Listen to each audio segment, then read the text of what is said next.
Bonjour, Madame Lisoire, chef de travaux et enseignante en logistique et transport. J'ai le plaisir de vous accueillir au sein de la famille des métiers GATL du lycée Saint-Joseph. Qu'est-ce qu'une famille de métiers? Une famille de métiers rassemble plusieurs spécialités de baccalauréat professionnel regroupées sur la base de compétences communes. Qu'est-ce que veut dire notre sigle GATL? GA signifie gestion administration, T transport de marchandises, L logistique.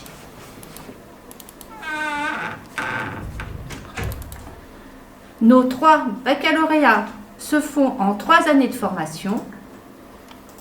Dès l'entrée en seconde, des tests de positionnement en français et en mathématiques afin d'évaluer le niveau, mais aussi la réalisation d'un chef-d'œuvre dès la première.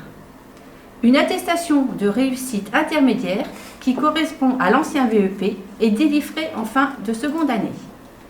Depuis la rentrée, les élèves du lycée bénéficient d'évaluations et d'une certification numérique. Comme l'a annoncé M. Grosson, les examens sont en contrôle continu et en épreuve ponctuelle. Les périodes de formation en milieu professionnel sont un moment professionnalisant au sein des entreprises. Les périodes de formation, donc d'une durée de 22 semaines, sont réparties sur les 3 années de formation, 6 semaines en seconde, 8 semaines en première et 8 semaines en terminale. Elle participe à consolider le choix des élèves. Notre famille de métiers donc, se compose de 3 baccalauréats professionnels spécifiques. Le bac professionnel Agora, le bac pro OTM et le bac pro logistique. Donc 3 baccalauréats différents avec 3 diplômes différents. Pour ce faire, le lycée Saint-Joseph a la chance d'avoir des enseignants de qualité au fait des évolutions des différents métiers. Nous allons découvrir tout d'abord le bac pro Agora. Bonjour à tous, je me présente, je suis Coralie Ada, je suis professeure d'économie-gestion en bac professionnel Agora. Donc Agora signifie assistance à la gestion des organisations et de leurs activités. C'est un bac qui est nouveau, enfin pas nouveau, mais il correspond à l'ancien bac professionnel gestion administration. Et encore plus loin, c'était pour ceux qui sont plus âgés, on va dire, bac secrétariat, comptabilité. Donc dans ce bac, alors moi en tant que prof de GA, de gestion administration, je trouve que c'est un petit peu le bac pro, je l'appelle un peu le bac pro général des bacs pro. Parce qu'en intégrant ce bac professionnel, on peut ensuite travailler dans différents types d'organisations. Je parle d'organisation parce que ça comprend à la fois des entreprises, des associations, des collectivités, des entreprises publiques, etc., etc. Donc, nous avons un enseignement général, comme tous les bacs professionnels, ainsi qu'un enseignement professionnel. Donc, cet enseignement professionnel comprend la gestion et l'administration, et l'économie et le droit, ainsi que la vie PSE, protection, santé, prévention, santé, environnement. Donc, nous avons une façon de travailler particulière en bac pro Agora, puisque nous travaillons en scénario. Nous sommes dans ce qu'on appelle des ateliers professionnels. Les élèves sont dans des situations professionnelles, ils sont dans des entreprises, et chacun a un rôle particulier dans son entreprise. Nos élèves doivent acquérir des compétences, donc ils doivent savoir faire des choses à la fin de l'année, des 3 années, pardon. Donc ces compétences, elles sont regroupées dans 3 pôles. Des pôles, ce sont des domaines. Nous avons 3 domaines. Donc la gestion des relations avec les clients, les usagers, les adhérents. Donc là, on se place dans une position de vendeur. On a le pôle organisation et suivi de l'activité de production. Donc là, c'est un petit peu tout ce qui va être interne à l'entreprise, mais également les relations avec des fournisseurs, avec des banques, avec les impôts. Et nous avons un 3e pôle où nos élèves ont une fonction d'assistant en ressources humaines. Donc, c'est le pôle administration du personnel où ils vont gérer les ressources humaines, ils vont recruter du personnel, ils vont s'occuper des plannings de congés, ils vont licencier, etc. Ensuite, donc, quand ils sont en bac pro Agora, ils vont avoir des projets, ils vont mener des missions qui vont leur permettre donc d'acquérir ces compétences. Ils vont également avoir des périodes de formation en milieu professionnel, comme le disait ma collègue tout à l'heure. Donc, ils vont intégrer divers types d'organisations sur 3 ans qui vont également leur permettre d'acquérir ces compétences. L'élève qui aura un bac pro Agora pourra effectivement poursuivre ses études, et la majorité de nos élèves maintenant de terminale bac pro, enfin élèves qui ont leur bac pro, pardon, poursuivent leurs études en BTS. Il y a 3 BTS qui correspondent évidemment le plus à notre bac pro Agora. C'est le BTS SAM, support à l'action managériale, tout ce qui est assistant manager. BTS GPME, gestion de la PME. Donc nous le proposons également dans notre centre de formation IRAF à Garibaldi. Et également le BTS CGO, comptabilité, gestion des organisations. Donc un peu plus de comptabilité. Mais ce BTS-là, ces 3 BTS, c'est pas fermé. Enfin, il n'y a pas que ces 3 BTS-là. On a des élèves aussi qui peuvent s'orienter plus vers la banque. Il y en a qui peuvent bifurquer en commerce, on a des cas. On a également des situations où les élèves ont choisi de s'orienter dans des formations en 1 an, qui sont des mentions complémentaires dans différents types de domaines, comme dans le sport, assistant juridique, dans le médical. Et nos élèves ensuite peuvent prétendre à des emplois administratifs, donc comme je vous le disais, dans tout type d'organisation, en tant qu'assistant, donc dans différents services également, vente, ressources humaines, achats, ils peuvent gérer des petites activités de communication. Voilà. Donc on pourra répondre à vos questions sur le bac pro Agora après la présentation du bac pro OTM par mon collègue. Bonjour, donc Mylène Fassina, professeure de logistique transport. Donc je vais vous présenter le bac pro OTM, organisation du transport de marchandises.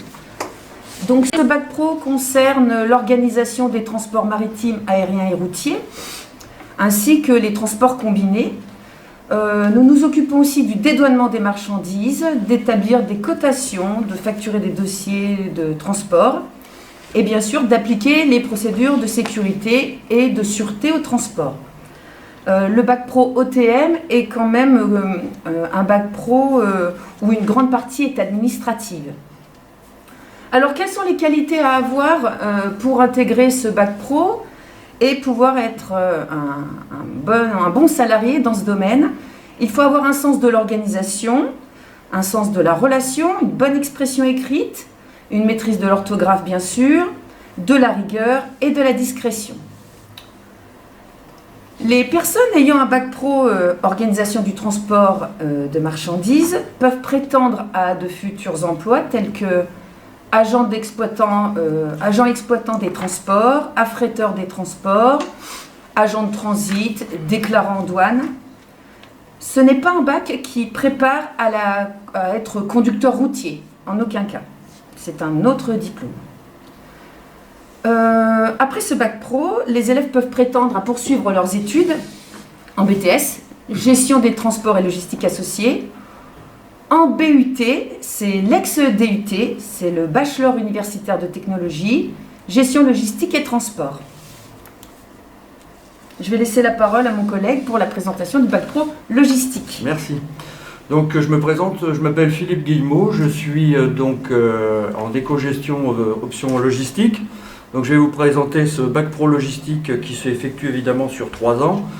Donc il concerne les domaines suivants, la réception et le contrôle des marchandises concernant les flux entrants, la préparation de commandes et des expéditions concernant les flux sortants, la gestion des stocks avec le suivi et l'optimisation des stocks, les inventaires et autres, la conduite en sécurité des chariots automoteurs de manutention qui se fait ici sur place au lycée, qui concerne donc le CACES 135, c'est-à-dire le certificat d'aptitude à la conduite en sécurité. Ensuite, donc, quelles sont les qualités requises pour les élèves pour réussir dans cette voie? Eh bien, une certaine autonomie, il faut savoir prendre des initiatives, avoir un sens de l'organisation, un sens de la relation, puisqu'on parle de relations avec les partenaires, les fournisseurs et autres, notamment en voie écrite ou orale.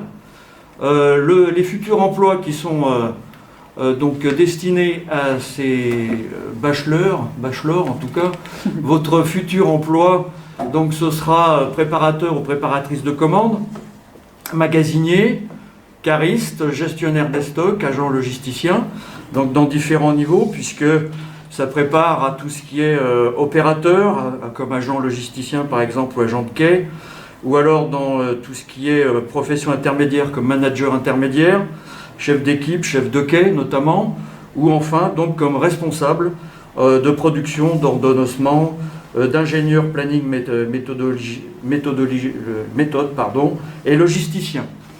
Concernant la poursuite d'études, donc on se destine après le bac pro logistique à un BTS de gestion des transports et logistique associée, donc sur 2 ans bien entendu, un BUT, donc l'ex-DUT bachelor universitaire de technologie en gestion logistique et transport, et enfin un DUT qualité logistique industrielle et organisation. Je voulais faire une petite précision par rapport à ces 2 bacs professionnels, donc que ce soit OTM ou logistique. Les BTS dont on vous a parlé ne sont pas les seuls, puisque ce sont des bacs pro tertiaires, et donc les élèves ont accès à tous les BTS tertiaires. Toutes les études supérieures dans ces domaines sont accessibles à ces 2 bacs pro.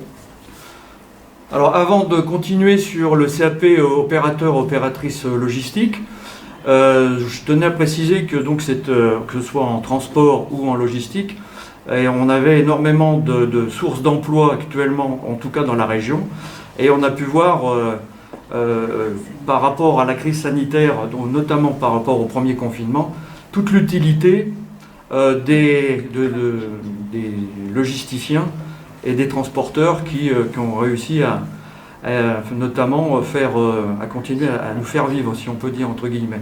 Donc il y a énormément d'emplois dans les futures années, notamment dans la région. Il y a plus de 15 000 postes à pourvoir pour nos futurs logisticiens.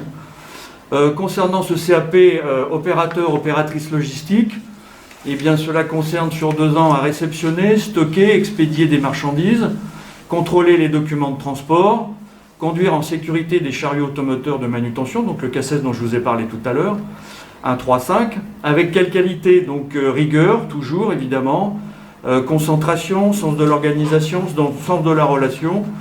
On parle aussi un peu évidemment d'autonomie, il faut être assez autonome quand on est dans ce genre de métier.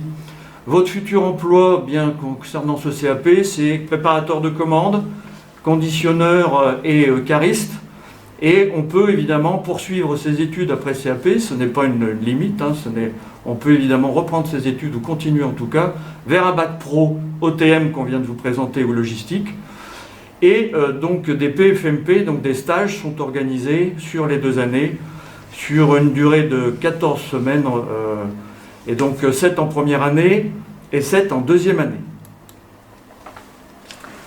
Mademoiselle Pella, j'enseigne effectivement le français, l'histoire, géographie, l'enseignement moral et civique, puisque, contrairement à ce que beaucoup de gens pensent, l'enseignement général fait partie intégrante du cursus professionnel.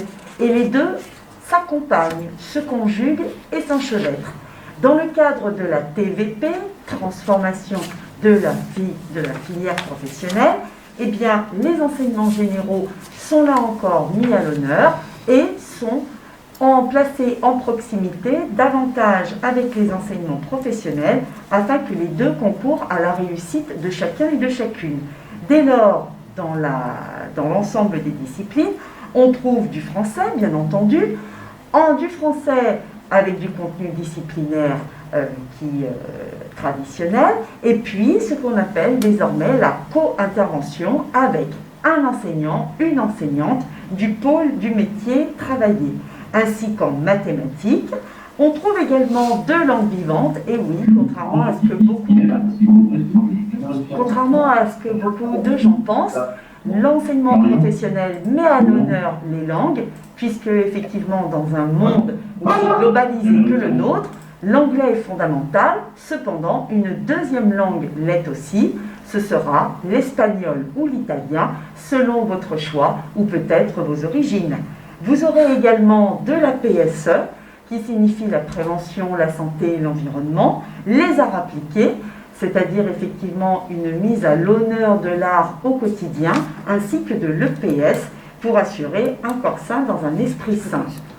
Dans ce contexte, les parcours sont adaptés évidemment aux besoins de chacun afin de favoriser évidemment les enseignements de base et aussi leur consolidation. Et pour mieux les accompagner, nous disposons d'un ensemble de dispositifs au sein de notre établissement qui passent évidemment par des heures ressources.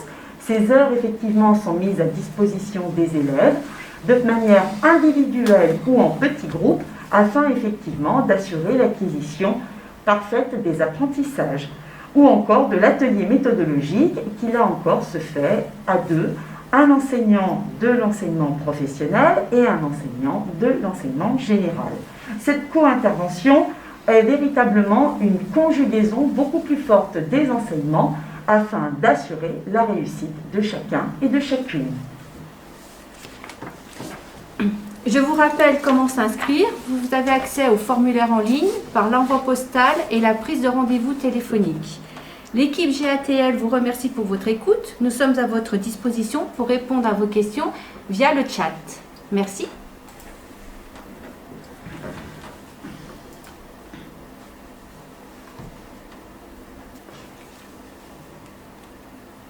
Ça va pas tarder à arriver.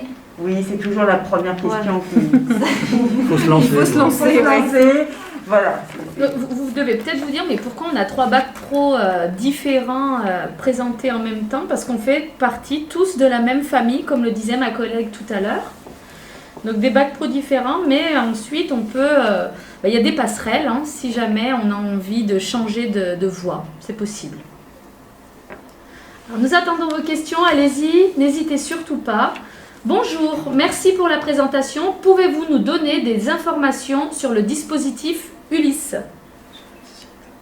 Alors ça, nous avons quelqu'un de professionnel. Nous trois, je pense qu'on ne va pas vous donner les bonnes informations, mais effectivement, on a bien un dispositif Ulysse avec des jeunes qui sont dans nos classes, mais ils ont un enseignant Ulysse aussi, donc ils sont parfois avec elle aussi. Donc je pense qu'il vaut mieux regarder le site internet ou alors contacter l'établissement, Monsieur Grosson, Madame Pelon, qui vous donneront vraiment des informations précises sur ce dispositif Ulysse.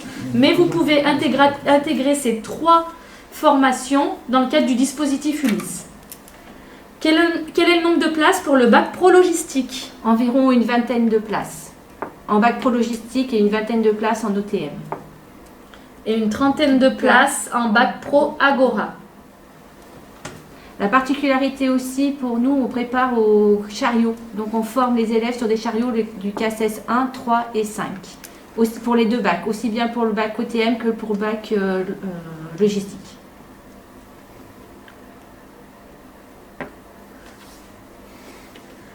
Mon enfant aura 15 ans à la prochaine rentrée. Cela ne pose-t-il pas de problème pour les stages? Aucun problème, parce que moi je suis également professeur en 3e prépa métier et nos élèves ont 13 ans parfois et ils peuvent aller en stage.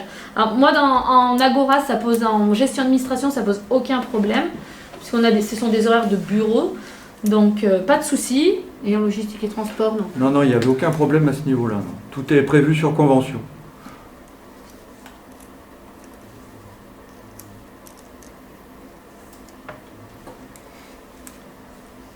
De rien. On nous dit merci. C'est peut-être un petit peu nouveau pour vous aussi. Alors, on peut également vous proposer des mini-stages. Moi, je reçois en bac pro Agora des élèves qui viennent nous voir une demi-journée en bac pro Agora dans l'espace professionnel, en immersion avec les élèves. Il y a un élève qui est tuteur du jeune qui vient découvrir la formation, et puis ça lui donne déjà une première idée, déjà de se rendre compte du lieu dans lequel l'élève travaille, parce que ça change complètement de la 3e où ils sont dans une classe traditionnelle. Une autre question, les notes du 3e comptent à Non, du 3e, je pense que c'est du trimestre. Certainement. C'est SUTAC qui pose la question. Les notes du 3e trimestre comptent à quelle hauteur pour la future sélection? Non, parce que c'est pas que les notes du 3e trimestre, c'est un ensemble global. Voilà. sont les outils ou ateliers que vous disposez pour le CAP logistique?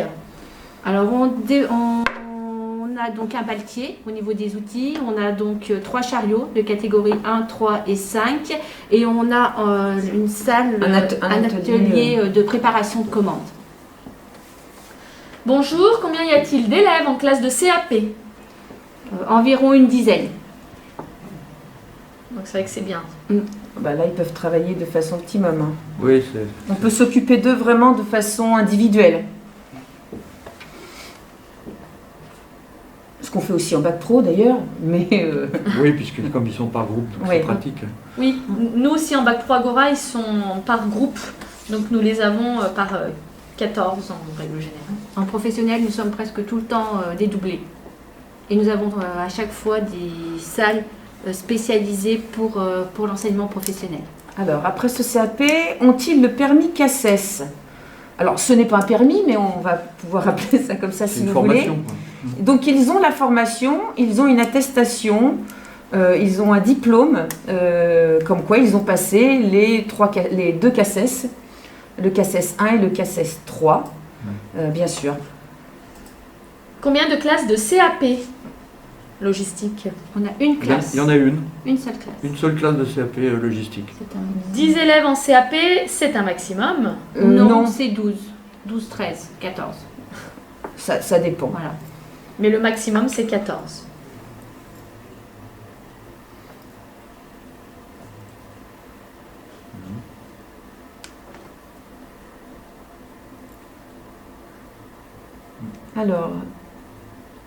Alors, les places sont donc très limitées. Oui.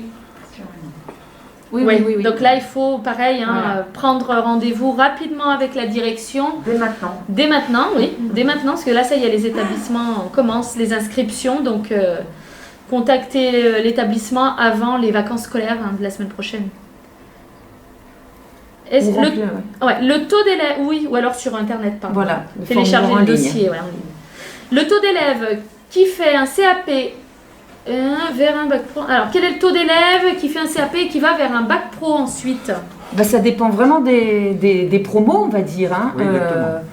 On a des élèves qui peuvent aller en CAP sur une classe. On pourrait à la limite avoir toute la classe qui aille en bac. Hein. Il n'y a pas de nombre limité. Hein. C'est vraiment par rapport au niveau de l'élève et à sa motivation surtout. On peut dire que cette année, au niveau des CAP logistiques, sur le nombre qui sont, il y en a le quart qui voudrait continuer en bac pro. Après ce CAP, quelle est la voie que privilégient les élèves? Bac pro ou travail directement? Souvent, c'est le bac pro. Souvent, c'est un tremplin pour aller sur le bac pro. Ils comprennent vite que de poursuivre les études leur permet d'avoir un poste en entreprise qui peut être beaucoup plus intéressant et évidemment mieux payé. Donc, On vous rappelle qu'il y a en ce moment même une permanence téléphonique pour prendre des rendez-vous d'inscription ou pour des compléments d'information. Donc n'hésitez pas à appeler le lycée. Il y a des personnes qui sont disponibles pour vous répondre ce matin. Un enfant peut-il aller directement en CAP même s'il n'a pas fait sa 3e? Alors ça, il faut voir avec notre chef d'établissement. Nous, on n'est pas à même de répondre. C'est un enfant qui est en 4e, j'imagine? Non, quoi? Oui, en 4e. 4e. Oui. Ah, 4e Quatrième. sec pas? Ça, faut voir directement, appeler monsieur Grosson. Non, 4e, d'accord. Peut-être qu'on va nous donner la réponse. Ouais. Si on l'a, on vous la donnera. mais je pense que le mieux, c'est quand même de prendre contact avec le directeur de l'établissement qui, lui, vous dira... peut-être que c'est en fonction du niveau de 4e, je ne sais pas.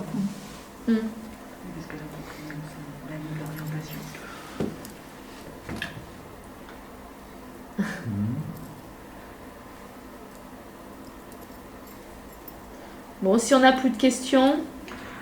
Alors, on a peut-être... Alors, je me permets juste d'intervenir au nom de l'enseignement général pour vous dire que nous fonctionnons beaucoup, toutes et tous, sur un mode de gestion de projet et que vous verrez le français, l'histoire, la géographie, les maths, peut-être autrement. Et n'hésitez pas à venir nous voir parce que, en l'occurrence, nous avons besoin des enseignements généraux pour nous exprimer correctement auprès des fournisseurs, auprès des clients, auprès des usagers. Et bien entendu, nous avons besoin de la langue pour parler, penser et espérer. Alors, on a une nouvelle question. Ouais, Anthony qui nous demande ce que l'on fait en CAP logistique. Ce que l'on fait en CAP logistique, donc c'est-à-dire en quoi il est destiné alors. Parce que je vois pas du tout ce qui est écrit. Non, mais c'est pas la même question. Que fait-on en CAP logistique? Eh ben, on fait de la préparation de commande, on fait de la réception, Et du conditionnement. du conditionnement, du stockage, et on apprend à conduire les chariots, catégorie 1 et 3. Et 5. Et on apprend donc Et tout cinq. ce qui est communication actuellement, c'est ce qu'on est en train de faire, communication écrite, communication orale, pour évidemment s'exprimer correctement et donc en lien avec le français, bien entendu, comme l'a dit ma collègue tout à l'heure, sur tout ce qui est, par exemple, courriel, télécopie, notes internes, etc. Donc de manière à avoir un maximum de français correct, justement, pour ce genre de tâche qui sera sans doute à faire en entreprise. On avait une question de Mathis qui disait, qui passe en section sportive. Effectivement, nous avons une section sportive dans notre établissement. Donc là, c'est géré par Monsieur Grosson. Donc il faut, Mathis, vous pouvez contacter. Ah, il ne m'entend plus, Mathis. Non, parce qu'il doit déjà être en train de téléphoner à monsieur Grosson. Donc Mathis, si vous m'entendez, appelez, la permanence ce matin. C'est bien mieux. C'est C'est fini. On leur fait quoi, au revoir, comme ça ils entendent. Appelez.